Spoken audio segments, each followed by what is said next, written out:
Welcome to China Considered, a podcast that brings fresh insight and informed discussion to one of the most consequential issues of our time, how China is changing and changing the world. I'm Liz Economy, Hargrove Senior Fellow and co-director of the program on the U.S., China, and the World at the Hoover Institution at Stanford University. Today we're going to focus on the relationship between the European Union and China, with a dash of the United States and Russia sprinkled in. July was a big month for the EU. It celebrated 50 years of diplomatic relations with China, and it signed a trade agreement with the United States, all while continuing to support Ukraine in its fight against Russian aggression. So to help us understand how the EU is keeping its head above water with all that's going on, we're going to speak with Noah Barkin, who is a senior advisor with the Rhodium Group, as well as a visiting senior fellow with the German Marshall Fund. He's based in Berlin, but we're lucky to get him while he's visiting here in the United States. Welcome, Noah. Hi, Liz. Great to be here. So the big news in EU-China relations is the summit that the two sides had in late July, celebrating 50 years of diplomatic relations. I want to get your take on what happened, what you think is coming next, but first let's level set the relationship.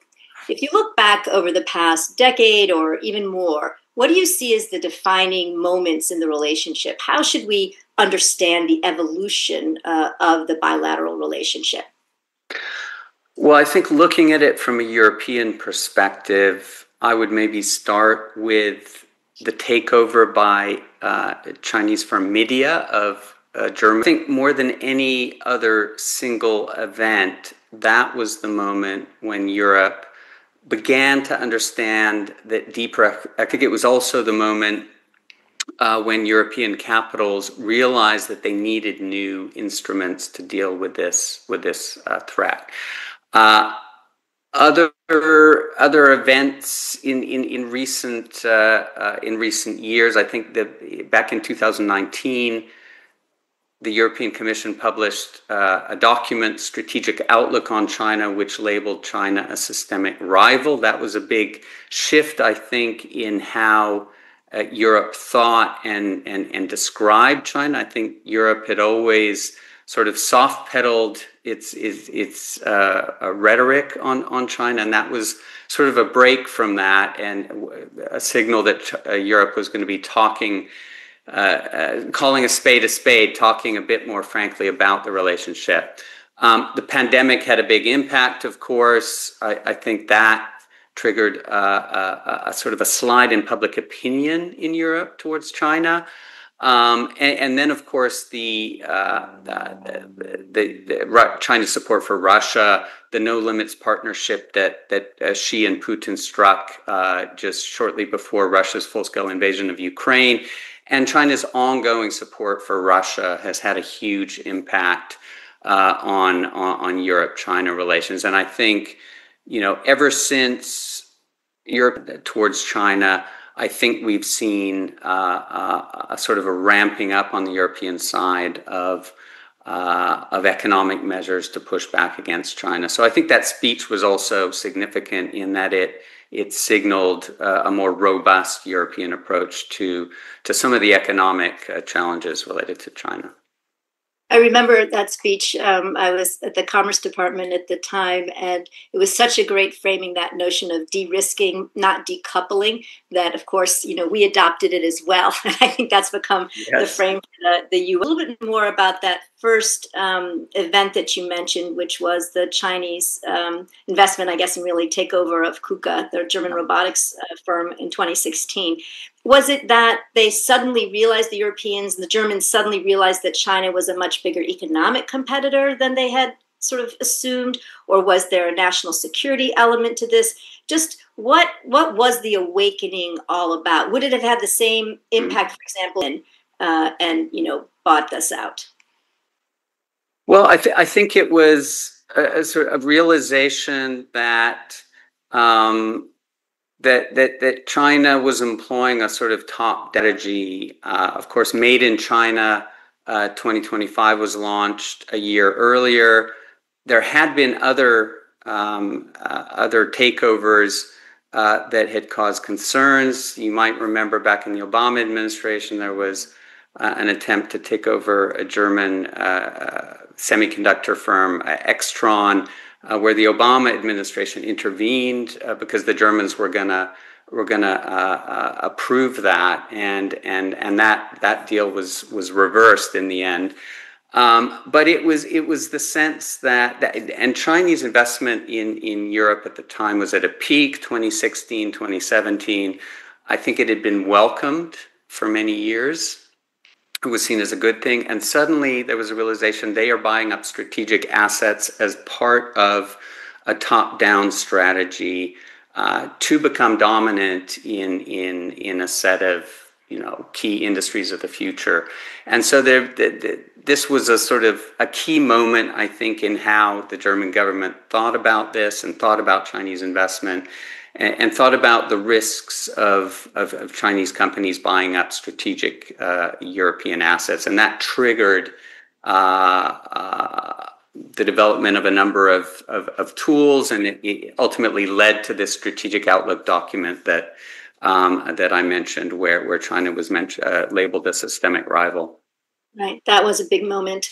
So you mentioned the Obama administration intervention, and I know, again, during the Biden administration, and I think even during the first Trump administration, there was a lot of effort expended to, quote, let's put it in quotation marks, educate the Europeans about the nature of the economic and security challenge that China presented. To what extent do you think the European relationship with China has either mirrored the U.S. relationship? Has it trailed behind by a couple of years? How do you see the two, if you were to juxtapose one against the other? How do you see the two of them?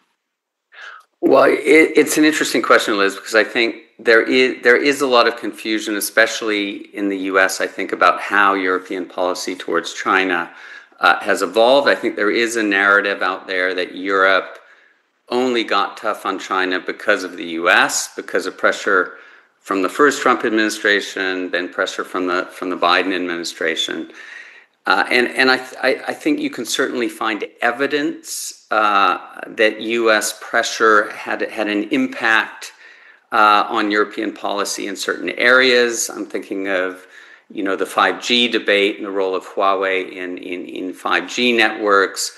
Obviously, on export controls, the restrictions on sales of chip-making equipment from the Netherlands, ASML, et cetera, to China, or the debate about outbound investment screening. These are areas clearly that were sort of, these themes were driven by Washington. But I think we do tend to play down Europe's agency in all of this. I think the EU has been very aggressive in developing its own tools, distinct from those in the U.S., to try to level the playing field with China.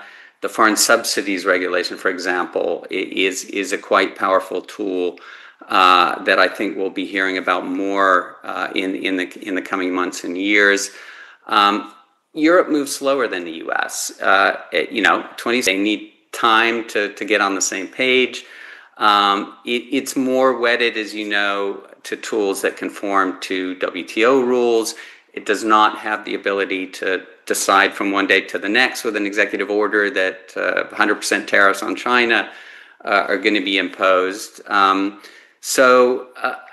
would argue that Europe has at times been too slow. But I think there's also an argument that policy has been more coherent than that of the U.S. at times. I think Europe's aim has been to slowly dial up the pressure on China, to give Beijing a chance to change its behavior. I think the U.S. has probably decided, or at least the Biden administration decided that time had passed to give China a chance. But that said, I do think that we are going to see the EU take more aggressive measures over the coming year, because I think its industry faces really an existential threat from China, and I think that's going to become more obvious in the months to come. Yeah, actually, I think that's a really important point about the care, in some ways, with which the European Union tries to think through its policy toward China and the tools that it uses. I really appreciated, for example, the the nuance with which they approached their EV tariffs on China. Now, one could say that they, did it in a nuanced way by tracking all the subsidies, from the coal on to the actual manufacturing of the EVs. But in the end, they ended up with 35 or 40% tariffs, which probably not enough to keep, a flood of Chinese EVs to come into the EU, as opposed to the US, where we just slapped on 100% tariff, and you can't find practically a Chinese EV on US streets. So I don't know which one is better, but I really do like sort of the intellectual seriousness with which Europe approaches how it tries to bring China more in line with international norms. So let's turn to the summit now. You had European Council President Antonio Costa and European Commission President Ursula von der Leyen traveled to Beijing, for this summit. Before we talk about it, can you explain what the difference is in their jobs and whether or not the two of them? I'm not sure many people really understand the nature of the EU and its various bodies. Yeah, it can get very confusing with all the different institutions in Brussels. But I think the easiest way to understand this is that the European Commission President is really the driver of EU policy. The Commission proposes new legislation. It is in control of trade policy, for example. The European Council President, on the other hand, Antonio Costa is in the position now, is there really to represent the interests of the 27 member states. He oversees the European Council meetings, so meetings of European leaders, and in an ideal world, these two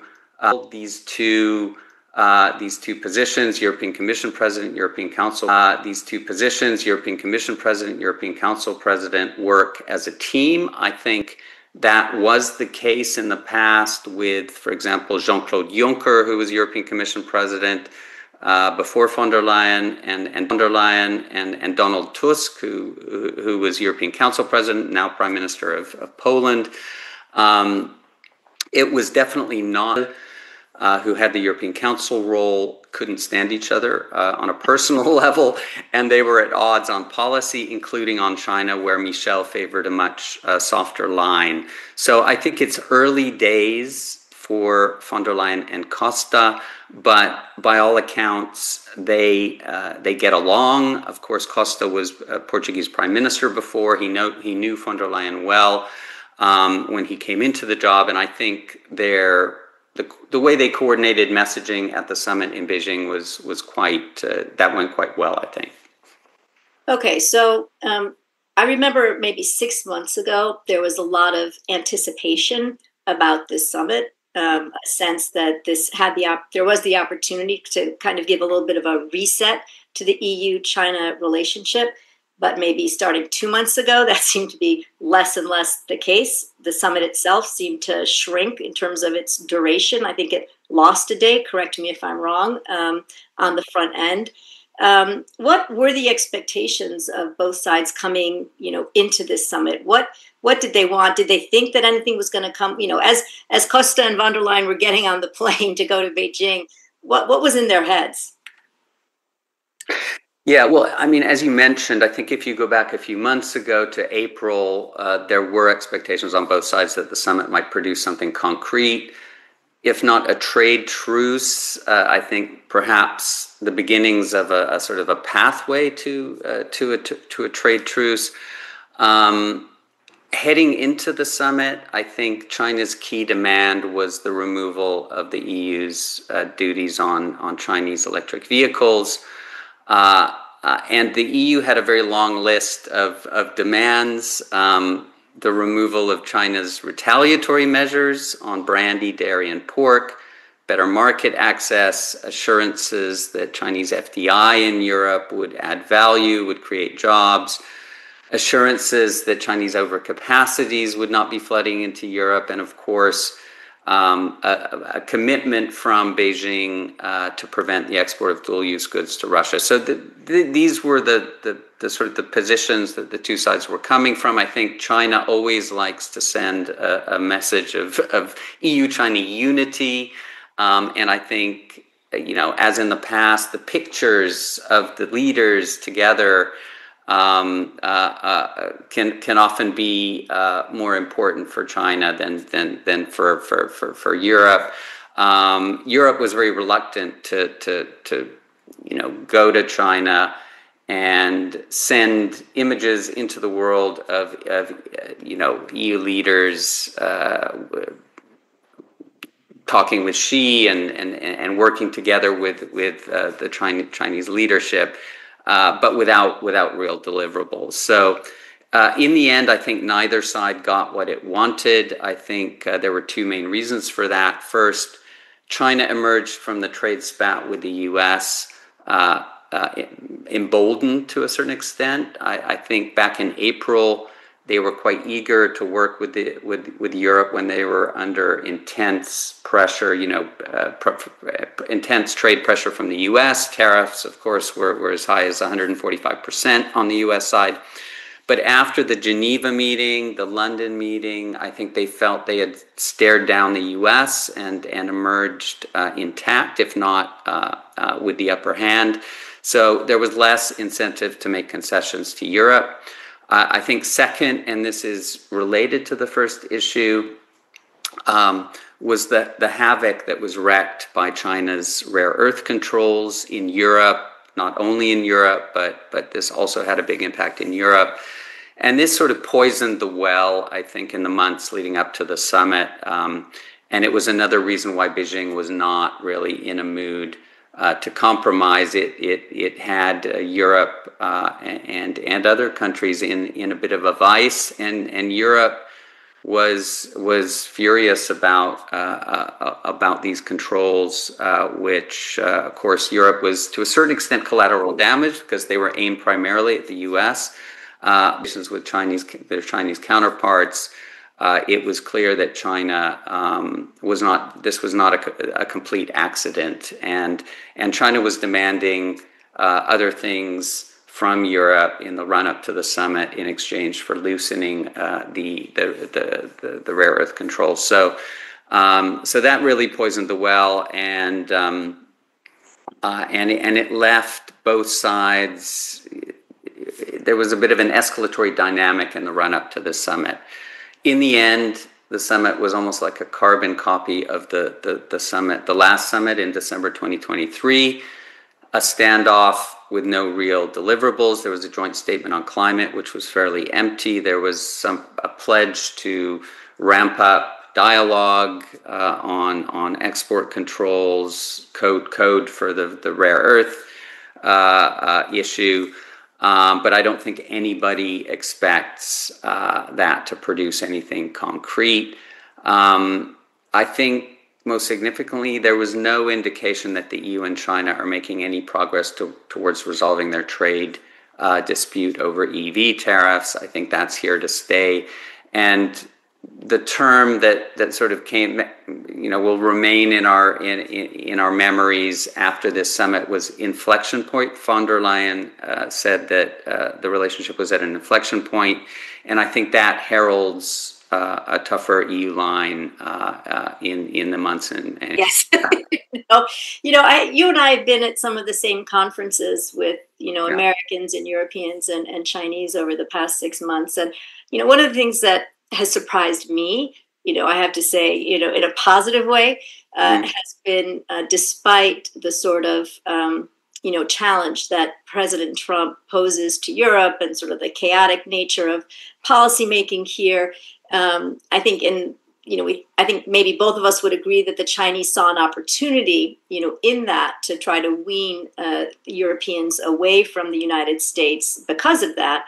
But that's not what has happened. And I'm wondering if you have a sense for, how the Europeans are thinking about, their space in between the U.S. and China, why, in fact, China hasn't been that successful in bringing the Europeans along. Because certainly the Trump administration has not been kind to Europe. Yeah.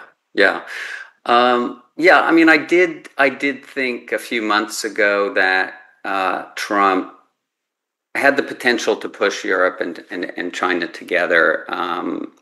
Back in January, I think it was January 20th, the day Trump was re-entering the White House. Also, the day that Ursula von der Leyen appeared in Davos at the World Economic Forum, she gave a speech which was a bit of a rhetorical break from the past. She had become known as the sort of the main China hawk in Europe, and she talked about in that speech about perhaps boosting trade and investment ties with China under certain conditions, which was a new message, because she'd been talking about de-risking and reducing trade and investment for the past couple of years. So that sort of indicated that the Europeans were trying to, I think, leave the door open to China. But I think, what I just described in the run-up to the summit,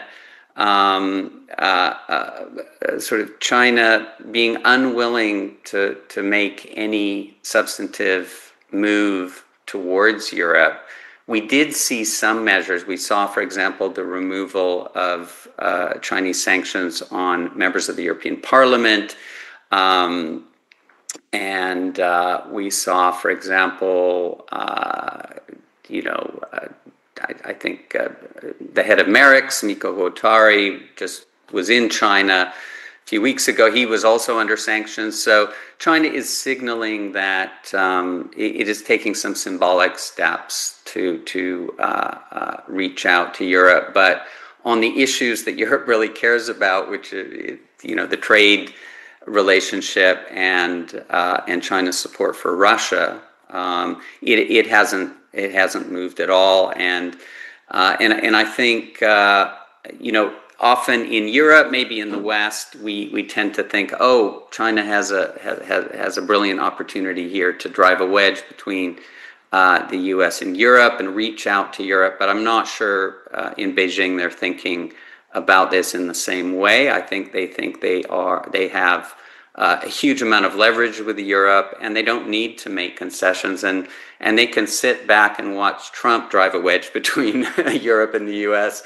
Rather than try to do that themselves by offering concessions to Europe. So that's how I interpret it. I'm sure you have a view, Liz, but I think China is just not in the mood to make any concessions to Europe at the moment, and I think that was clear from the summit. Yeah, I think maybe my view goes back to a point that you made earlier, which is that Europe has its own agency. And so in that sense, Europe, as you say, has, serious concerns about Chinese overcapacity and, Europe being flooded, as the U.S. has the same concerns, not only with solar panels and EVs and batteries, but looking ahead to legacy semiconductors and new materials and everything else that's on that Made in China 2025 list from back in 2015.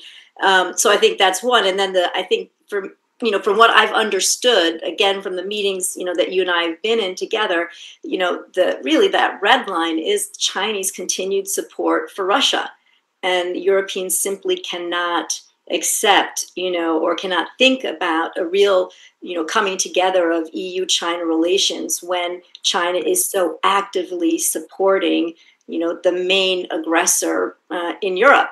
And Europe has real fears, I think, of, what might come next, in a sort of if Ukraine does not, stand as a sovereign state after this. So I think, to me, that's really the heart of it, is just that Europe has its own issues with China now. And it's not about simply aligning with the United States or with what the U.S. wants. And Beijing has always had a hard time understanding or acknowledging. Sometimes I think some analysts in China do understand that Europe does not simply agree with everything that the United States says and doesn't simply follow the U.S. And it's just convenient for them to say that, Europe is an agent of the U.S. and it needs its strategic autonomy. But I think that's really probably, for me in any case, that's really the sort of most salient point, is that Europe, especially now with the Trump administration, has carved out and will continue to carve out its own China policy. And I think, pretty essential for not only for China to appreciate, but probably for those of us in the United States to appreciate as well. So let me just ask you a little bit more about the China-Russia dynamic and why you think that China has held on so firmly to its support of Russia in the face of both, EU and US condemnation, as well as, there are certainly analysts within China that are critical of Xi Jinping's decision to support Russia as opposed to align with the US. I mean, as you look at the two, meaning Russia and China, do you think there's anything that might drive a kind of schism between the two of them? Or is this, really, the no limits partnership? Well, I'm not an expert on China's relationship with Russia, but I think that more than 3 years into Russia's full-scale war with Ukraine, we should stop speculating about a split between Beijing and Moscow. It's not happening. On the contrary, Beijing is becoming increasingly defiant, I think, about its support of Russia. There was reporting from the South China Morning Post earlier this month that Wang Yi, the Chinese foreign minister, made very clear during a meeting with the EU's top diplomat, Kaja Kallas, in Brussels in early July, that Beijing wants to keep the US off balance and distracted with the war in Ukraine. That was an incredible statement. Right? Incredible statement. That was just, I think, a very atypical moment for Wang Yi, where he really just revealed the true thinking of China. Sorry. Exactly. And she, according to the people in Brussels that I've talked to, expressed some exasperation at the EU-China summit with the EU complaints about China's support for Russia. China has made very clear that it's going to retaliate against Europe for its sanctioning of 2 regional banks for facilitating banned trade with Russia. So I sense maybe a shift. In the early years of the war, China was sort of denying, deflecting. No, we don't support Russia. We don't like what Putin is doing. We just want peace. And that message is shifting a little bit. Certainly in the private conversations, I think there is more defiance. So from a European point of view, I don't think this is heading in a better direction. Can one come up with scenarios in which were Putin to move into NATO territory, how would China react to that? If the U.S. were to ramp up sanctions and get serious about confronting Russia, which I'm still very skeptical about, despite some of the recent rhetoric from Trump. Could that weaken Russia, and could that? I think China doesn't want Russia to fail, but my sense is that we should not be counting on some sort of split between China and Russia anytime soon. China clearly has a strategic interest in supporting Russia, working with Russia, and distracting, I think, Europe and the U.S. from focusing on China, which is perhaps the bigger long-term challenge. Right, and to that end, what about the sort of larger Indo-Pacific security region and Europe's interest? I think the Biden administration certainly worked hard to take what I think was nascent interest in the EU in sort of Indo-Pacific security. I mean, they'd all long had an interest in the region for economic relations for trade and investment, but the security, I think, aspect of it was relatively new. How is the EU looking at the Indo-Pacific today? Do you sense that sort of given continued Chinese military aggression, in the South China Sea, Taiwan, Japan, that the EU is becoming sort of more interested in becoming more engaged? Or is it sort of like we've got enough going on now with Ukraine and Russia, and we can't afford to have our attention diverted here to be thinking about enhancing our role in Indo-Pacific security? Yeah, I do think that Europe has a lot on its plate at the moment. At the same time, I think that we have seen over the past few years a greater acknowledgement that that the Indo-Pacific is a vital interest for Europe. So we've seen Germany last year sending a frigate through the Taiwan Strait, the first time in over 20 years. I think the Dutch did the same earlier in the year. So these are really symbolic steps. Of course, France is the only EU country that plays a real security role in the Indo-Pacific because of its overseas territories there. So I think it will remain a priority. I think one thing beyond the security realm is that we've seen a ramping up of engagement in the Indo-Pacific at the diplomatic level. In Germany, for example, Asia was China. For many years. I think Angela Merkel went to Japan 2 or 3 times in her 16 years. Maybe I'm getting that wrong, but it's a very small number.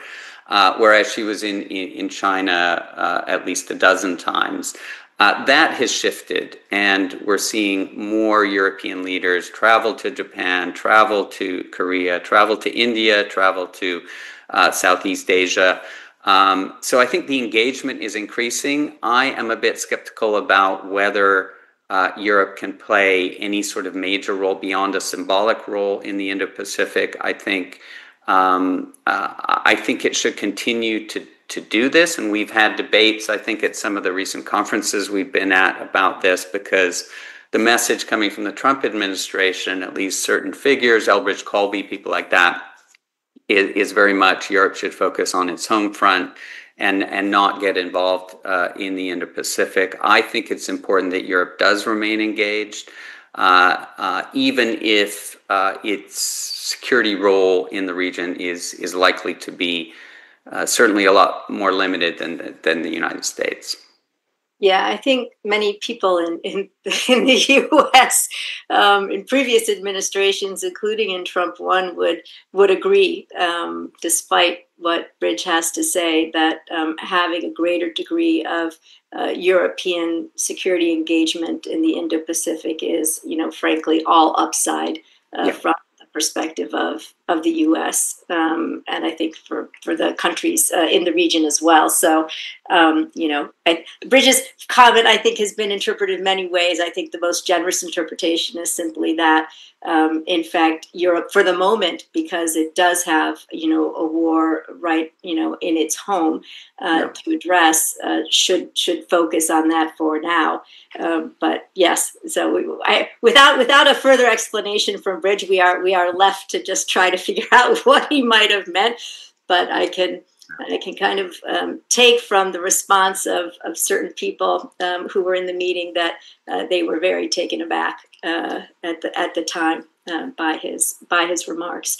Let me ask you another question about the EU, and obviously you mentioned 27 member states, and they don't all have the same approach to China, right? Yeah. How different, is you've been sitting in Germany now for a number of years, and Germany has traditionally been certainly at the forefront of the economic relationship and an advocate for a strong EU-China relationship. You mentioned Angela Merkel and her intense, interest and leadership, really, I think, within the EU on the economic front, driving for the comprehensive agreement on investment a number of years ago. What do you see as sort of the range of views among the member states today? Are we talking about a fairly narrow band, or are we 180 degrees apart from Hungary to a Lithuania? Yeah. Well, I mean, I think you have, you could call them maybe opportunists in a country like Hungary.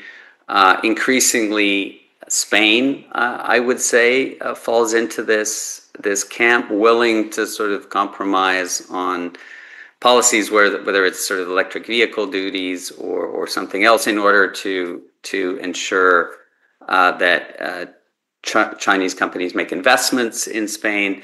But my sense is that maybe we play up the role of a country like Hungary a bit too much. I think there is a growing consensus among the big states, Germany, France, the Netherlands, that China poses a growing threat, both economically and from a security perspective. I think if these countries are on the same wavelength, then I am less worried about countries on the sort of dovish fringe undermining EU policy as a whole. I think in recent years, and you touched on this, the biggest problem child when it comes to EU unity on China has not been Hungary, it's been Germany. Under Olaf Scholz, the past 3 years, we saw Germany moving against the European consensus, whether it was on EV duties, whether it was on 5G policy, whether it was on approving the Costco, the Chinese shipping giant, taking a stake in the Hamburg port. But we do have a new government in Germany, and that could produce some changes. Okay, so I always end with a couple of just quick questions. So what article or book on China would you most recommend? Well, I'm reading a lot of fiction lately to stay sane, Liz, but so I'm not going to give you a terribly original response here, but I just started Apple in China, which I think is a book that all people that are interested in China and the West's relationship with China should be reading.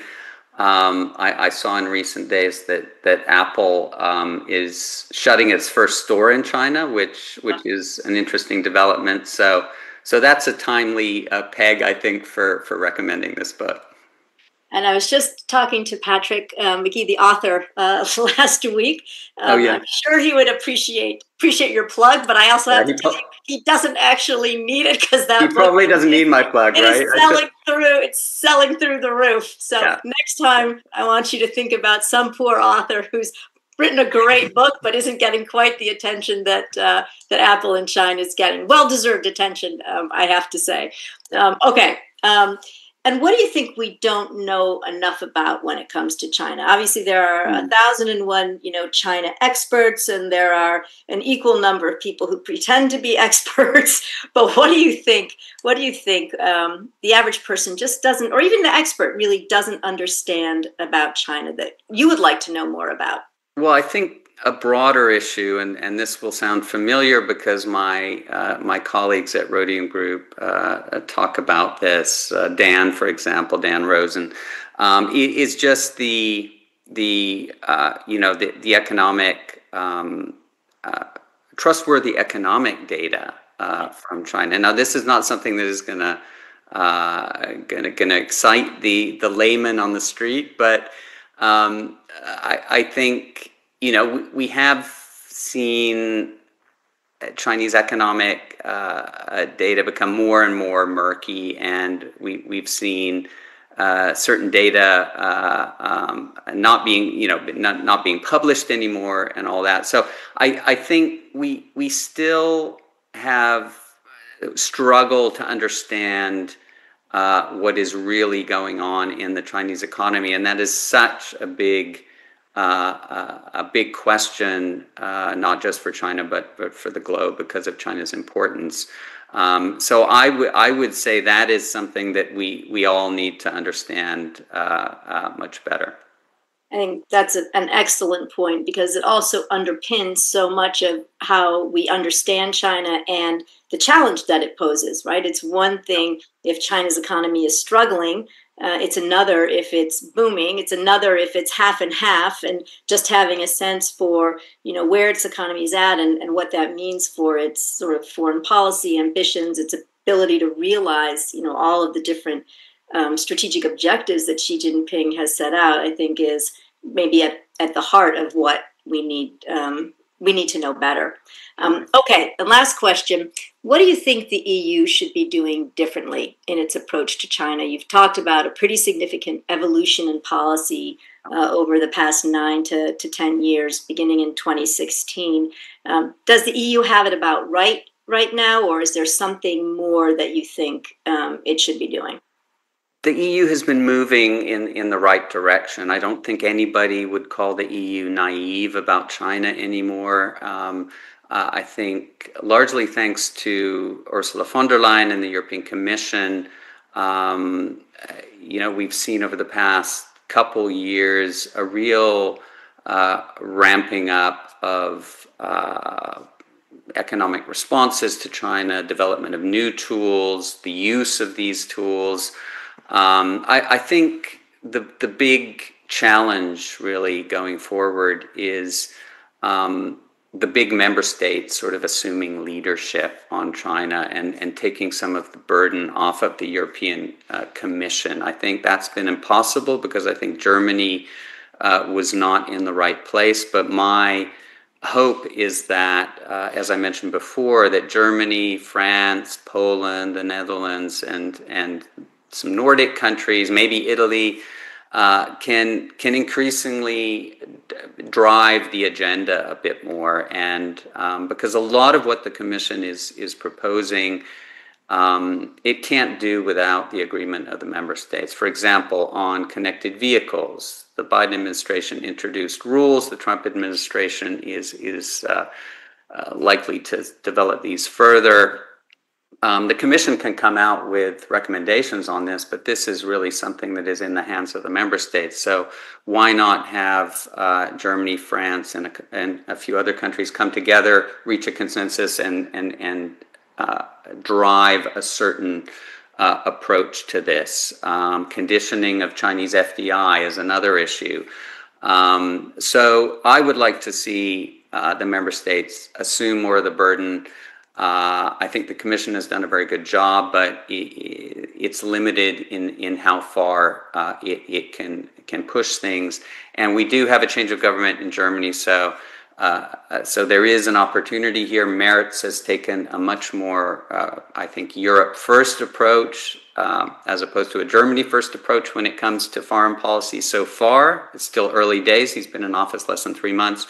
But this would be my big wish for the coming year, because I think Europe has a window. The politics in Europe is very difficult. We saw the Dutch government fall apart just a few months ago.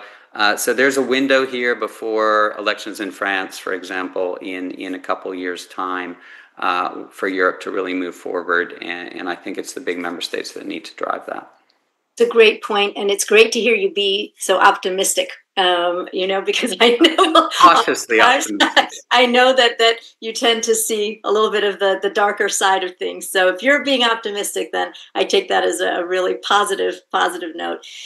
So let me thank you, Noah, for sharing your expertise with us, and particularly for doing so while you are on vacation. Let me also commend to our viewers and listeners your Watching China in Europe monthly newsletter. It's a terrific way to keep up to date on all the happenings in that relationship. Thanks for inviting me, Liz. Great to chat.